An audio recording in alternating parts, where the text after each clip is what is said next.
Hello नमस्कार, good evening, good afternoon. कैसे हैं आप लोग? मैं हूं करण चौधरी और आप देख रहे हैं खान ग्लोबल स्टडीज। आप सभी के क्लास में हार्दिक स्वागत है, अभिनंदन है मेरे प्यारे बच्चों। बहुत लंबे समय से आप इंतजार कर रहे थे क्योंकि कुछ न कुछ दिक्कतें आ रही थी स्टूडियो सेटअप होने में। और स्टूडियो सेटअप होना एक अपने आप में एक बड़ा काम होता है, तो बड़े काम को होने में बड़ी सारी समस्याओं को हमें झेलना पड़ता है। ठीक है, तो चलिए आप सभी के क्लास में स्वागत है। Welcome to all of you. Live है, लाइव है, लाइव है। कमेंट मुझे दिखाई दे रहे, कमेंट दिखाई दो technical team. I am not able to see the comments. Comment comment comment. ठीक है, very good. Welcome sir, good afternoon sir, welcome sir. Voice सही है, एवरीथिंग इज फाइन। शुरू करें अंताक्षरी लेखी प्रभु का नाम। मेरे प्यारे बच्चों, तो आज जो चैप्टर है हमारा वो पंचायत के बारे में बातचीत करेगा। देखो, पंचायत के बारे में वैसे तो चैप्टर के बारे में ऑलरेडी आप पढ़ चुके हो कि पंचायत क्या है, पंचायत कैसी चीज है। ठीक है, और इस पंचायत के टॉपिक से पढ़ने से पहले एक टॉपिक है छोटा सा जो आप लोगों को समझना होगा कि हमारी कंट्री में ऑलरेडी जो प्रोविजन है वो डेमोक्रेसी का प्रोविजन है, यानी हमारा कंट्री डेमोक्रेटिक है।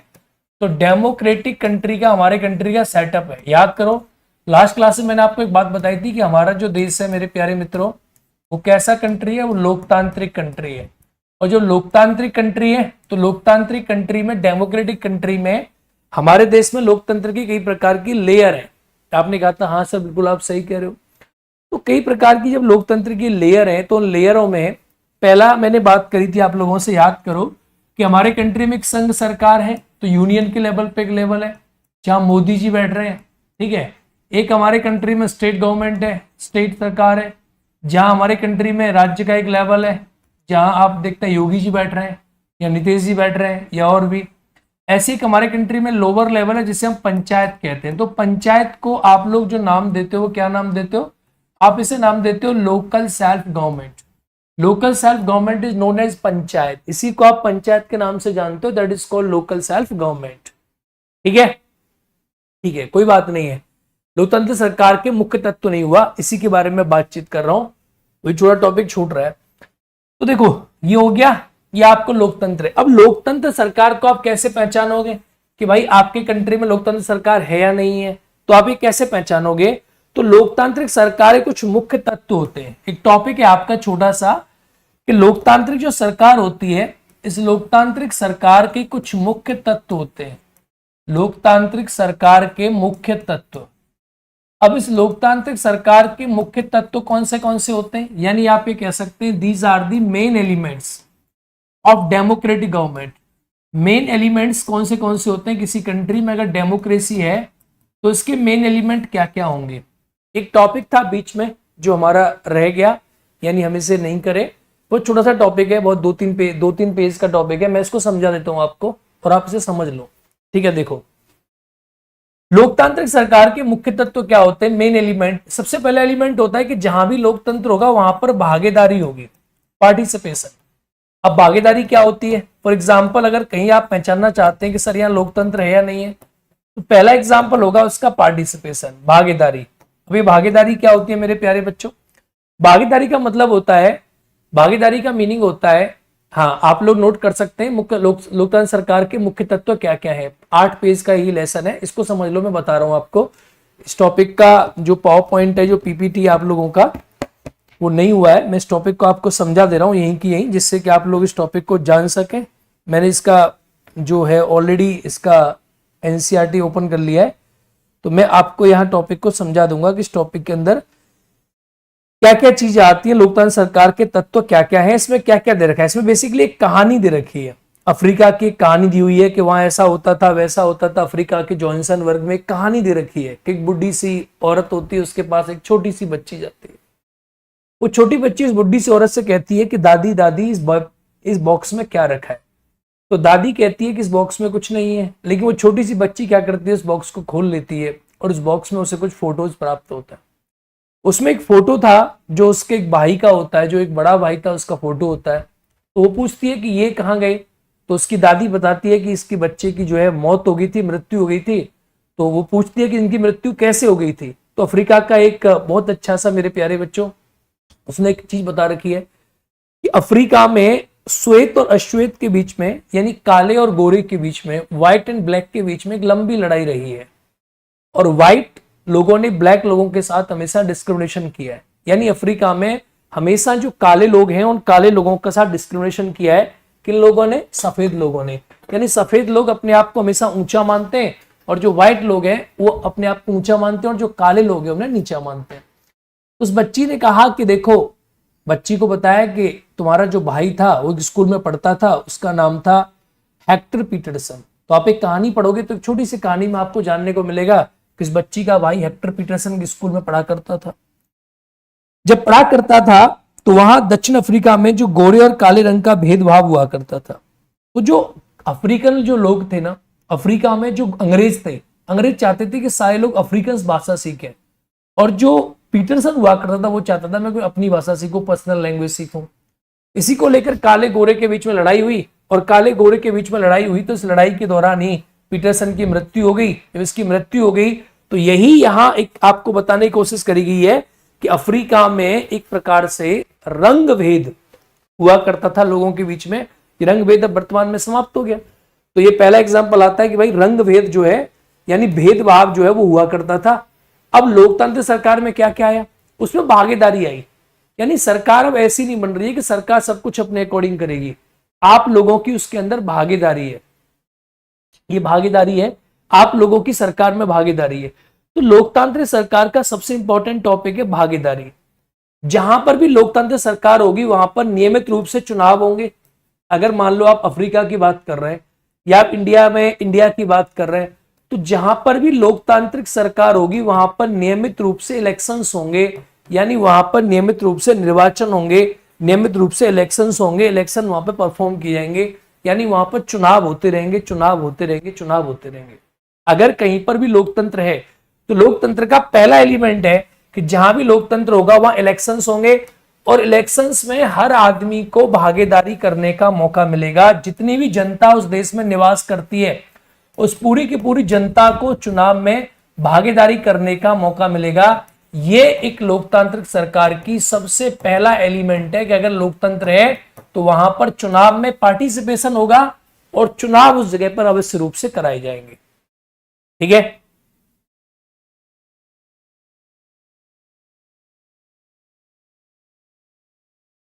स्टैम्प पर नोट लगी है टेक्निकल इश्यू के लिए, इसलिए है। क्या हो रहा है?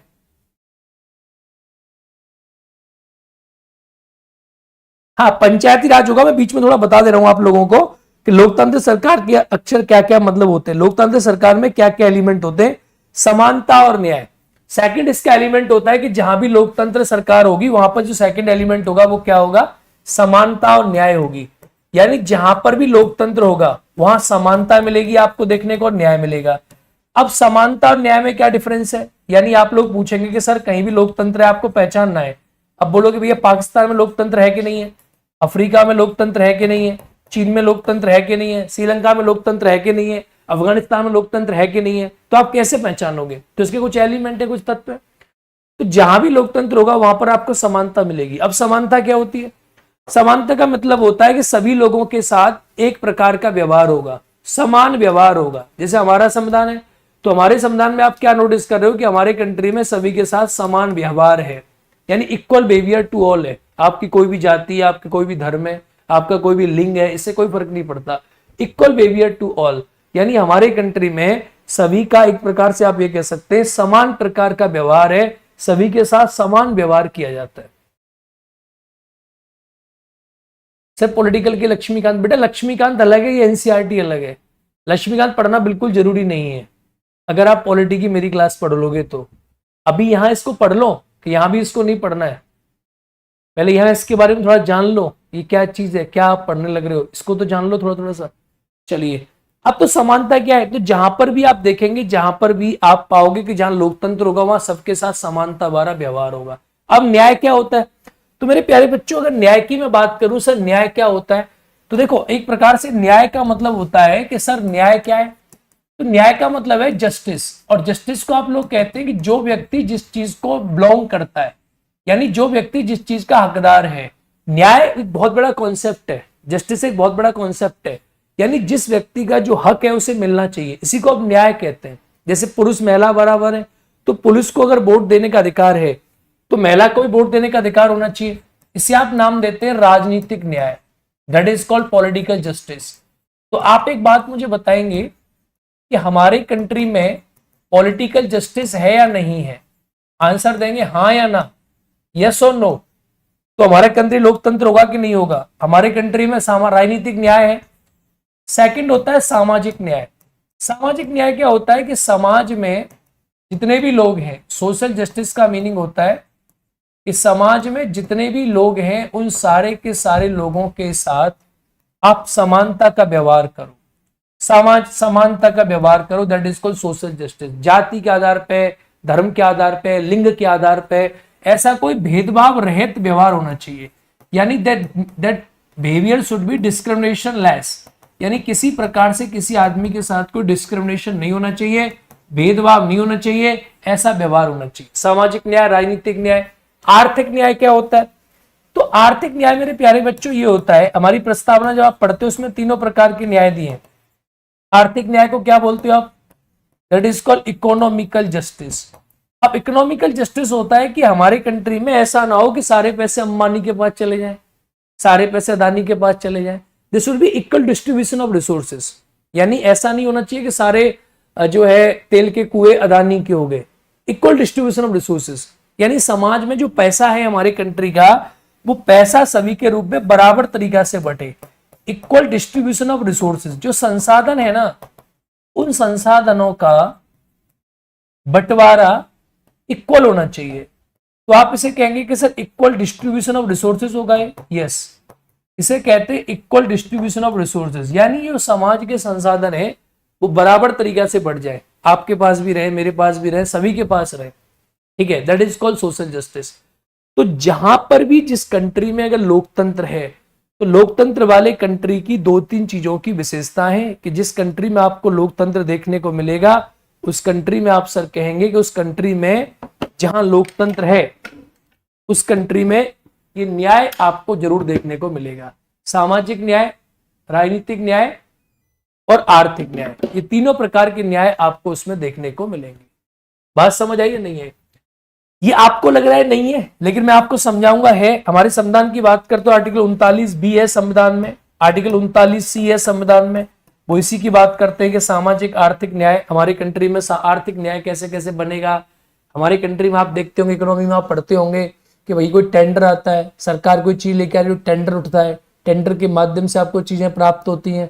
तो ये जस्टिस हमारी कंट्री में आप लोगों को देखने को मिल जाता है। It's not a big task, हमारी कंट्री में है। यानी अगर मैं आपसे बात कहूं कि सर अगर लोकतंत्र के तत्व आपसे पूछा जाए एक हेडिंग में, इस पूरे चैप्टर में यही बात है कि सर लोकतंत्र के तत्व अगर हमसे पूछे जाएं कि लोकतंत्र के तत्व क्या है, what are the components of democracy, यही टॉपिक था ना आपका कि what are the elements of the democracy, कि लोकतंत्र के तत्व क्या है। तो एलिमेंट्स ऑफ डेमोक्रेसी में आप बड़े आसान तरीका से बता सकते हैं कि सर लोकतंत्र में डेमोक्रेसी का मतलब होगा कि जहां भागीदारी हो। पहला एलिमेंट है भागीदारी, भागीदारी को आप लोग नाम देते हो पार्टिसिपेशन। दूसरा एलिमेंट है मेरे लाडले क्या, कि सर वहां पर क्या हो, समानता हो, इक्वलिटी, और क्या हो सर, न्याय हो, न्याय, न्याय बहुत जरूरी एलिमेंट है। और तीसरा एलिमेंट आप मान सकते हैं स्वतंत्रता, सर स्वतंत्रता भी होनी चाहिए। ये तीन एलिमेंट है। तो अगर स्वतंत्रता की बात करें तो इसको आप नाम देते हैं लिबर्टी, ठीक है, स्वतंत्रता। न्याय को आप नाम देते हैं जस्टिस, और जस्टिस होना चाहिए। इक्वलिटी को आप नाम देते हैं समानता। यानी उस कंट्री में जहां पर भी अगर लोकतंत्र है तो वहां ये होना चाहिए। भागीदारी का मतलब क्या, इलेक्शन होना चाहिए, उस कंट्री में इलेक्शन होना चाहिए, निर्वाचन होना चाहिए। बहुत बढ़िया बात है, अगर निर्वाचन नहीं होगा तो चुनाव नहीं होगा, निर्वाचन होना चाहिए। और निर्वाचन में सभी लोगों की समान भागीदारी होनी चाहिए और सभी लोगों को चुनाव में वोट डालने का हक मिलना चाहिए। ऐसा नहीं कि पुरुषों को नहीं कर रहे, ऐसा नहीं कि महिलाओं को नहीं कर रहे, ऐसा नहीं कि गोरों को नहीं कर रहे, ऐसा नहीं कि कालों को नहीं कर रहे। आप सभी का इक्वल पार्टिसिपेशन होना चाहिए 100%। समानता, समानता की मैंने बात करी तो समानता आपके कंट्री में होनी चाहिए, इक्वलिटी, समानता होना चाहिए। न्याय, और न्याय के मैंने तीन प्रकार बताए, सोशल जस्टिस होना चाहिए, सामाजिक न्याय, इकोनॉमिकल जस्टिस होना चाहिए, आर्थिक न्याय, और पॉलिटिकल जस्टिस होना चाहिए, इसको बोलते हैं आप राजनीतिक न्याय। स्वतंत्रता, स्वतंत्रता आप जानते हैं स्वतंत्रता का मतलब क्या है। तो these are the elements of the democracy. जिसकी भी कंट्री में अगर डेमोक्रेसी है तो उस कंट्री में ये सारे एलिमेंट होना चाहिए। इतना आपको बताया गया, इतनी सी चार चीजें आपको समझाई गई है। इसको आप एक बार नोट कर लें, डेमोक्रेसी के एलिमेंट क्या होते हैं। इस मैप को आप बना लें और डेमोक्रेसी के एलिमेंट आप नोट डाउन कर लें। एलिमेंट्स ऑफ डेमोक्रेसी, बस इतना ही दे रखा है उसके अंदर, ठीक है, उस चैप्टर के अंदर यही है। अब देखो इसके आधार पे आप कैसे पहचानोगे। फॉर इंडिया है तो इंडिया में आप देखते हो भागीदारी भी है, चुनाव हो रहा है, चुनाव में सभी वोट डाल रहे हैं, भाई संविधान में तो लिखा ही है, और वोट भी सभी डाल रहे हैं। हमारे कंट्री में समानता भी है, आप देखो समानता स्थापित करने के लिए हमारे कंट्री में नियम बने। आर्टिकल 14 है, समानता की बात करता है, हम कोई भेदभाव नहीं करते किसी के साथ। आर्टिकल न्याय की बात करो, हमारे कंट्री में जस्टिस भी है। फॉर एग्जाम्पल आप देखेंगे सामाजिक न्याय है, आर्टिकल 17 सामाजिक न्याय दिलाने की बात करता है। हमारे कंट्री में आर्थिक न्याय भी है, हमारे कंट्री में राजनीतिक न्याय भी है, हमारे कंट्री में स्वतंत्रता भी है। तो इस सब के आधार पे आप कह सकते हो कि India is a democratic country. हमने उस कहानी की बात नहीं करी है, उस कहानी को आप छोड़ दो। तो based on this you can say India is a democratic country. अब जिन देशों में ये नहीं है वो देश लोकतंत्र नहीं है। तो these are the elements of democracy. ये चैप्टर कौन सा है तो मेरे प्यारे बच्चे, ये चैप्टर है ना, ये थोड़ा सा पार्ट छूटा हुआ था, चैप्टर नंबर 4, यूनिट नंबर 2 का चैप्टर नंबर 4 है, छोटा सा पार्ट इसका छूटा हुआ था, उसी को मैं बता रहा हूं। अब हम स्टार्ट करेंगे यूनिट नंबर 3। अब अगला चैप्टर स्टार्ट होगा इकाई नंबर 3, ठीक है। तो मुझे लगता है ये आपकी समझ में आ गया। अब आज का जो चैप्टर है वो ये है, यूनिट नंबर 3 है ये है आपका पंचायती राज। और पंचायती राज का जो टॉपिक है यहां से स्टार्ट करते हैं, ये है यूनिट नंबर 3। तो यूनिट 3 जो है वो पंचायती राज की यूनिट है और इसका पहला चैप्टर है स्थानीय सरकार। इसका पहला चैप्टर है पंचायती राज। तो यूनिट का नाम है लोकल गवर्नमेंट, और लोकल गवर्नमेंट नाम की यूनिट है उसका पहला टॉपिक है पंचायती राज। क्या है पंचायती राज, क्या आप इसके बारे में समझते हो? आइए समझने की कोशिश करते हैं। याद करो मैंने पिछली क्लास में बताया था आपको कि एनसीईआरटी में आप नीचे से पढ़ते हो, यानी आप सेंटर नहीं पढ़ रहे, आप स्टेट से शुरू कर रहे हो, नीचे शुरू कर रहे हो। अब यहां से आप अपने नोट्स बनाते चलेंगे।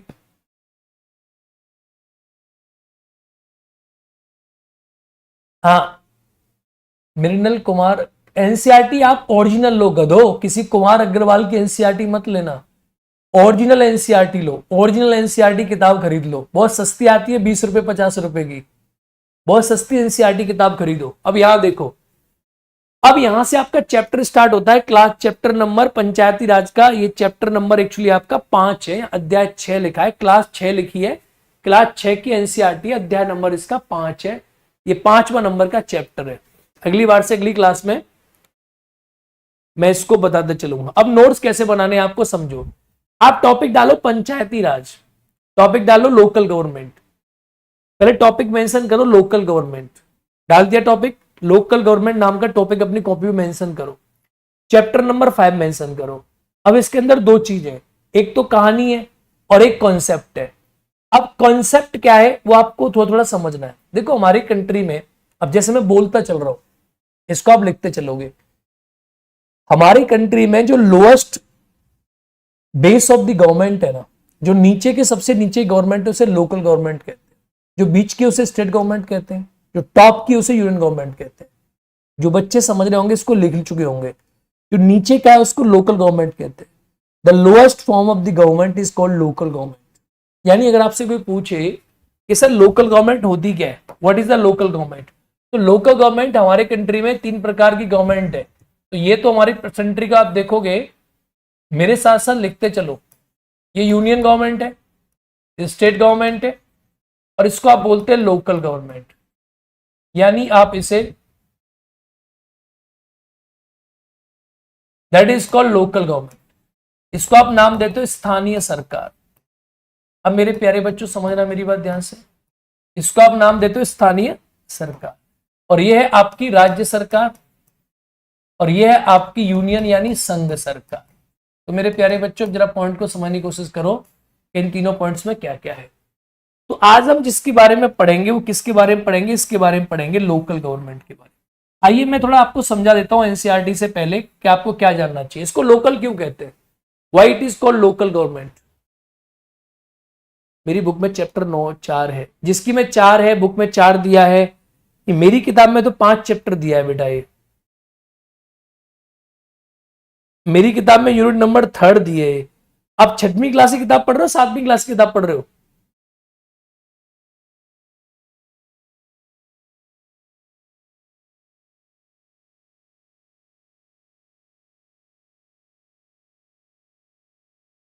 हाँ,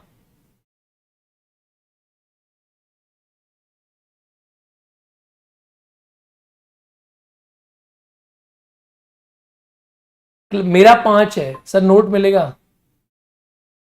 6वीं क्लास की एनसीईआरटी है, 6वीं क्लास की एनसीईआरटी में ये जो चैप्टर नंबर है, ये कौन सा चैप्टर नंबर है आप लोगों का?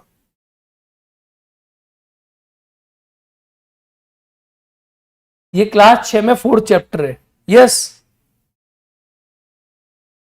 नहीं, क्लास 6 में ये जो चैप्टर है वो 5वां चैप्टर है। न्यू एडिशन में चैप्टर नंबर 4 है। ओके, ठीक है। क्लास 6 चैप्टर नंबर 4 है, ठीक है। यस सर, 5 है। इस पे आप ज्यादा ध्यान मत दो, नए में पुराने में क्या क्या है, आप इसको 5th चैप्टर है सर, ठीक है। आपका चैप्टर सबका सेम ही होगा, आप चैप्टर पे ध्यान दो, नए में क्या है पुराने में क्या है इसको भूल जाओ। Focus on the chapter.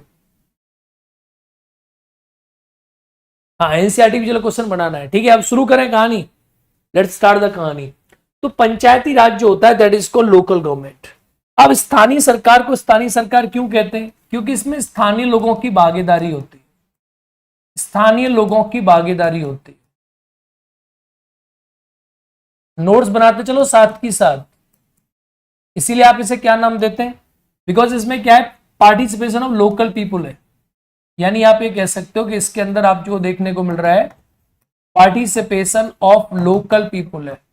अगर पार्टिसिपेशन ऑफ लोकल पीपुल है तो इसीलिए आप क्या नाम देंगे इसे, आप इसे नाम देंगे local government. A form of the government, a level of the government where the local people of the particular area participate in the government, that is called local government. ऐसी सरकार का वो मॉडल जहां स्थानीय सरकार के लोगों की भागीदारी होती है, स्थानीय लोगों की भागीदारी होती है, उसे स्थानीय सरकार कहते हैं। यानी जहां स्थानीय लोगों की भागीदारी होगी उसको आप क्या नाम देंगे, जहां स्थानीय लोगों की भागीदारी होगी उसे आप क्या नाम देंगे, स्थानीय सरकार उसे आप नाम देंगे। समझ नहीं आ रहा है सर क्या करें, इसमें समझ में आने में है क्या, कौन सी इसमें तीर मारने वाली बात है? बहुत सिंपल सी बात है। What is the local government? A local government is called where the people of local area participate in the function of the government is called a local government. कितनी सिंपल सी बात है। यानी स्थानीय लोग जिस सरकार में अपनी भागीदारी सुनिश्चित करते हैं उसे आप स्थानीय सरकार के नाम से जानते हैं।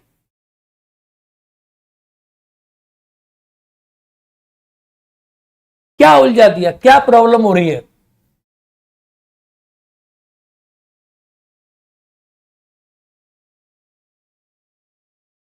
प्रॉब्लम क्या हो रही है इसमें? नोट्स तो नोट्स बनाने क्यों 6वीं क्लास के एनसीईआरटी के?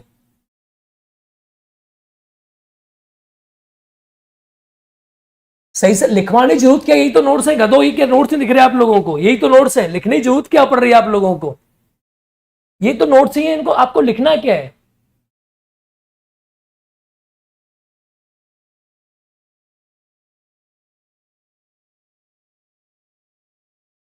कौन से नोट्स की बात कर रहे हैं आप लोग?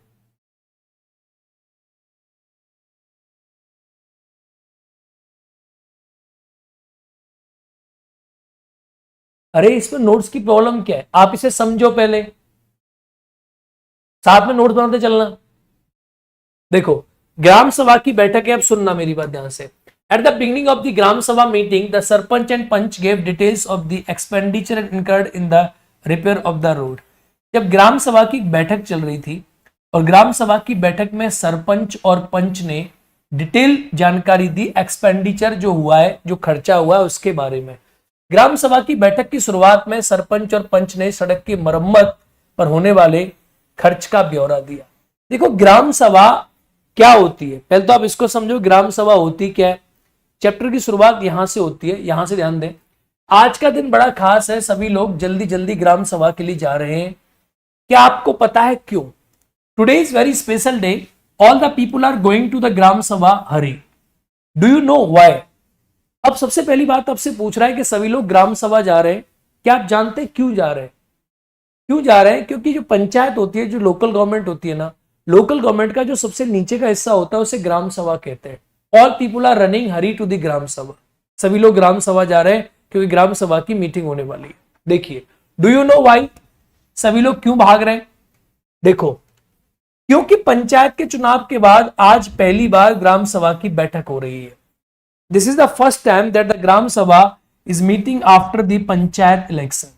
यानी जो पंचायत का जो निर्वाचन हुआ है उसके बाद पहली बार ग्राम सभा की बैठक हो रही है। अब मैं आपको थोड़ा सा प्रीफेस बताता हूं, आप समझने की कोशिश करना। जो पंचायत होती है, जो ग्राम, हमारा जो लोकल गवर्नमेंट है ना, लोकल गवर्नमेंट के भी 3 स्तर होते हैं। जो सबसे नीचे का जो स्तर होता है उसे ग्राम सभा कहते हैं। आपने नाम सुना है ग्राम सभा का? तो ग्राम सभा जो है वो सबसे नीचे का स्तर है, दैट इज कॉल्ड ग्राम सभा। आपका जो गांव है उसमें ग्राम सभा होगी। और ये वाला जो इस तरह से आप कहते हैं ब्लॉक पंचायत या पंचायत समिति, जो बीच वाला उसको आप नाम देते हैं पंचायत समिति, दैट इज कॉल्ड पंचायत समिति। और जो टॉप वाला है इसे आप नाम देते हैं जिला पंचायत। इसको आप क्या नाम देते हो? जिला panchayat, that is called district panchayat, या आप इसे नाम देते हो जिला पंचायत, या कहीं कहीं पर इसे नाम देते हैं जिला परिषद, दैट इज कॉल्ड जिला परिषद। ये 3 स्तर होते हैं, ग्राम सभा, पंचायत समिति और जिला परिषद। इसको आप 3 स्तर पर बांट देते हो। अब वो क्या रहा है कि जो ग्राम सभा है इसकी पहली बार बैठक हो रही है, तो बच्चा कह रहा है कि ग्राम सभा की बैठक के लिए सारे लोग जा रहे हैं, क्योंकि ग्राम सभा की बैठक चुनाव की पहली बार हो रही है, तो सभी लोग ग्राम सभा की बैठक में जा रहे हैं और बड़े उत्सुक हैं। People are very excited, they are going to be the meeting of the gram sabha. आगे समझते हैं। एक गांव का नाम दिया है जिसका नाम है हरदास। हरदास गांव के लोग यह जानने के लिए उत्सुक हैं कि नई पंचायत उनके लिए क्या योजना बनाएगी। The people of the Hardas village are very curious to know what the new panchayat has plan for them.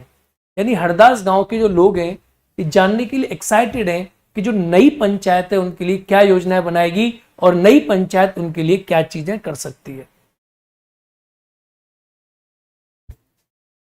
Sir, notes कैसे बनाए? एक बात बताओ, तुम इसमें क्या नोट्स बनाओगे? तुम 1 नंबर के गधे हो या नहीं हो? एक छोटी सी किताब की एनसीईआरटी में ये लिखा हुआ है कि एक बच्चा ये कह रहा है कि आज का दिन बड़ा खास है, इसका नोट्स तुम क्या बनाओगे? It is just to understand, समझने के लिए छोटी सी बात है, इसका आप क्या नोट्स बनाओगे? अरे एक छोटा सा पॉइंट लिख रहा है, आज का दिन बड़ा खास है, सभी लोग जल्दी जल्दी ग्राम सभा के लिए जा रहे हैं, इसमें तुम क्या नोट्स बनाओगे? कहां जा रहे हैं, क्यों जा रहे हैं?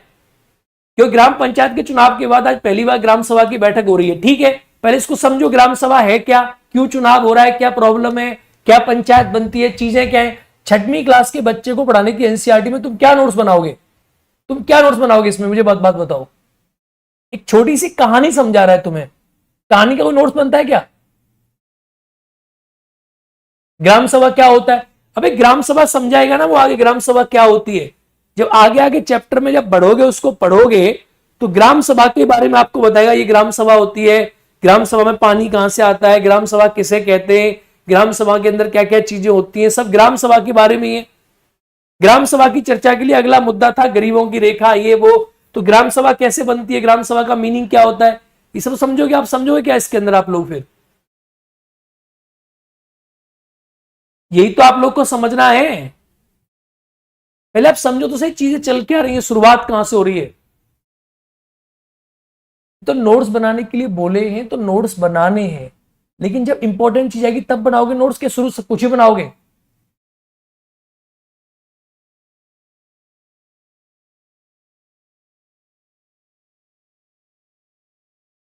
अरे नोट्स जब बनाओगे जब आप कोई काम की चीज आएगी, जैसे ग्राम सभा है। अभी शुरुआत कर रहे हैं हम कि ग्राम सभा की है क्या, अभी हम शुरुआत कर रहे हैं चैप्टर की। भाई चैप्टर क्या कह रहा है? चैप्टर बता रहा है ग्राम सभा की पहली पहली बैठक है आज।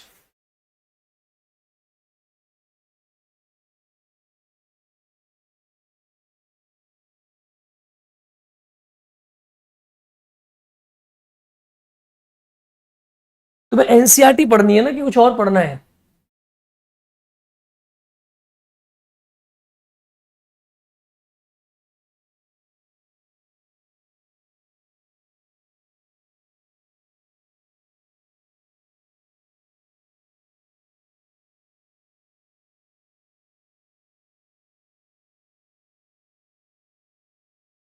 बेटा पंचायत नगर पालिका जो टॉपिक है ना, देखो सुनो मेरी बात ध्यान से, इसमें तुम्हें पूरा पंचायत का टॉपिक नहीं मिलेगा। यहां तुम बात समझने की कोशिश नहीं कर रहे। एनसीईआरटी में तुम लोग पता नहीं किस तुम लोगों ने क्या लोगों ने तुम्हें बता दिया है। अरे यहां पंचायत के बारे में थोड़ी इंफॉर्मेशन मिलेगी आपको इस चैप्टर में। यहां इसकी प्रॉब्लम यह है एनसीईआरटी की, थोड़ी आपको इंफॉर्मेशन मिलेगी, चैप्टर नंबर 4 है या 5 है, यहां मिलेगी आपको। फिर इसी पंचायत की इंफॉर्मेशन आपको मिलेगी चैप्टर नंबर 8 में या 9 में। फिर इसी पंचायत की इंफॉर्मेशन मिलेगी आपको 7वीं क्लास की एनसीईआरटी में। इसी पंचायत की फिर मिलेगी 8वीं क्लास की एनसीईआरटी में। इसी की मिलेगी फिर 9वीं क्लास की एनसीईआरटी में। इसी की मिलेगी 10वीं क्लास की एनसीईआरटी में। तब जाके पंचायत का टॉपिक कवर होगा। आप पॉलिटी नहीं पढ़ रहे हो। पॉलिटी में टीचर क्या करते हैं, हम क्या करते हैं कि सारे जो चैप्टर्स है उनका सार एक जगह ले आते हैं। यहां क्या होगा, यहां ग्राम सभा के बारे में बताएगा आपको, यहां जिला पंचायत के बारे में बताएगा आपको इस चैप्टर में, जिला परिषद के बारे में बताएगा आपको दूसरे चैप्टर में, नगर पालिका के बारे में बताएगा आपको तीसरे चैप्टर में। आप ट्राई टू अंडरस्टैंड करने की कोशिश करो। भाई आपको क्या याद पड़ी, टॉपिक है पंचायत। जब टॉपिक है पंचायत तो पंचायत के टॉपिक का कंप्लीट अगर आपको पढ़ना है तो आपको इसके लिए एनसीईआरटी करिकुलम 6 से 7 चैप्टर पढ़ने पड़ेंगे। अब मुझे एक बात बताओ, मैं तुम्हें ये चैप्टर सारे एक साथ पढ़ा दूं पहले? ये एनसीईआरटी है। एनसीईआरटी में तुम्हें यहां कुछ दिया है, यहां कुछ दिया है, यहां कुछ दिया है, यहां कुछ दिया है। एक टॉपिक एक जगह पर नहीं है कि 6वीं क्लास का बच्चा पंचायत का टॉपिक समझ लेगा एक बार में, नहीं समझ पाएगा। इसीलिए यहां से दिया नहीं एनसीईआरटी में, अलग अलग करके चीजें दे रखी है।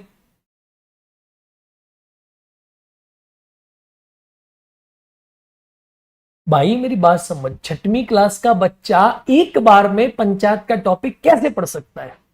मैं तो पढ़ा सकता हूं क्योंकि आईएएस वाले बच्चे पढ़ सकते हैं इस बात को। पंचायत 3 प्रकार की होती है पंचायत में। अब देखो ये तो मैंने आपको एक्स्ट्रा बता दिया, ये भी एनसीईआरटी में लिखा हुआ थोड़ी ना, ये सब एनसीईआरटी में लिखा हुआ है ही नहीं। ये मैंने जो आपको भी समझाया था मैप बना के कि पंचायत की 3 स्तर होते हैं, ये सब आपको पढ़ने में, ये पूरा ग्राफ जानने में आपको 6 से 7 चैप्टर पढ़ने पड़ेंगे, तब जाके आपको पता चलेगा। तब एनसीईआरटी इस बात को खोलेगी। इस बात को खोलने में एनसीईआरटी करीब करीब 5-6 चैप्टर खा जाएगी। तुम्हें क्या लगता है एनसीईआरटी 6वीं क्लास के बच्चों के लिए, 7वीं क्लास के बच्चों के लिए? कहानी सुनो, इंपॉर्टेंट बातें नोट करते हो, आगे बढ़ते चलो। पता नहीं कैसी बातें करते हो बेटा, यहां ऐसा नहीं है। यहां एक टॉपिक एक चैप्टर में खत्म नहीं होगा। यहां एक कॉन्सेप्ट एक टॉपिक में खत्म नहीं होगा। एनसीईआरटी है मेरे प्यारे लाडले।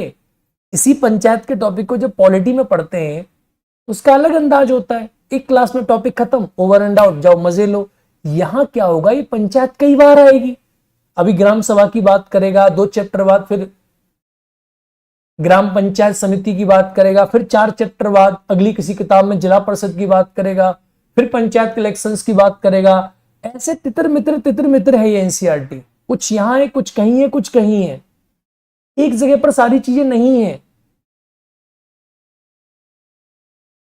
कुछ मेरा पॉइंट समझे आप? नहीं समझे तो कहानी सुनो।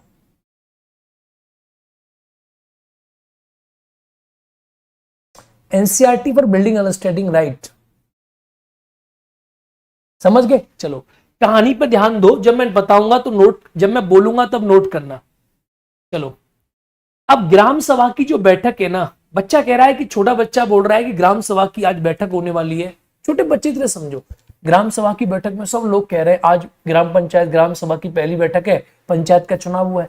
तो पंचायत के जो इलेक्शंस होते हैं, सुनो मुझे ध्यान से, जो पंचायत के इलेक्शंस होते हैं उसमें सबसे नीचे की बॉडी ग्राम सभा होती है। ये भी एनसीईआरटी में लिखा हुआ नहीं है, लिखा हुआ होना चाहिए था, क्योंकि उनको ये लगता है कि 6वीं क्लास के बच्चा इतनी कैसे समझ लेगा, तो उन्होंने कम कम चीजें डाली हैं। 6वीं क्लास के जब तुम बच्चे थे तुम जानते हुए थे एनसीईआरटी होती क्या है, 1 नंबर के गधे थे। ठीक है, आप सुनो मेरी बात ध्यान से। अब क्या है, तो ग्राम सभा सबसे नीचे की बॉडी है, उसकी बैठक हो रही है। अब ये लोग पहली बार इसकी बैठक होने वाली है, तो जब भी ग्राम पंचायत का चुनाव होता है, यानी पंचायत के इलेक्शंस कंडक्ट होता है, पंचायत के इलेक्शंस के बाद सबसे पहले ग्राम सभा की बैठक होती है। उसी ग्राम सभा की बैठक में सभी लोग जा रहे हैं, खुश हो एकदम सभी लोग जा रहे हैं। अब ग्राम सभा क्या होती है? तो ग्राम सभा का एक बेसिक मीनिंग आप ये मान के चलो, ग्राम सभा को आप किसे ग्राम सभा कहेंगे? तो ग्राम सभा, जिसमें दो नाम पढ़ के देखेंगे आपको सेंस समझ आएगा। ग्राम मतलब गांव, ग्राम, और सभा मतलब सभा, यानी ग्राम सभा का मीनिंग होता है गांव की सभा, गांव की सभा। अब गांव की सभा का मतलब क्या होता है कि जो आपका गांव है ना, उस गांव में आपका जो विलेज है, उस विलेज में रजिस्टर्ड वोटर्स का नंबर, उसे ग्राम सभा कहते हैं। जैसे आपका गांव है, अब आपके गांव की जनसंख्या हो सकता है 5,000 हो, लेकिन उस 5,000 में जो रजिस्टर्ड वोटर है ना, जिन्हें आप बोलते हैं पंजीकृत मतदाता, यानी पंजीकृत मतदाता कौन होंगे भाई? जिनकी उम्र 18 साल होगी या जो रजिस्टर्ड वोटर होंगे। तो फॉर एग्जाम्पल आपके यहाँ कोई रिश्तेदार आया, तो रिश्तेदार जो है वो आपकी ग्राम सभा का मेंबर नहीं है, क्योंकि रिश्तेदार तो आपके रजिस्टर्ड वोटर नहीं है। तो नंबर ऑफ रजिस्टर्ड वोटर्स जो होता है उसे आप ग्राम सभा कहते हो। कोई छोटा बच्चा है वो भी ग्राम सभा का मेंबर नहीं होगा। तो आपकी ग्राम सभा का मतलब है कि जो आपका गांव है ना, उस गांव में जितने नंबर्स ऑफ रजिस्टर्ड वोटर है, कितने कमेंट करते हो ना तुम लोग, दिमाग की दही कर देते हो, पता है सच बताऊं तुम्हें, एकदम दिमाग को आउट कर देते हो तुम लोग, दिमाग को एकदम आउट करके फेंक देते हो।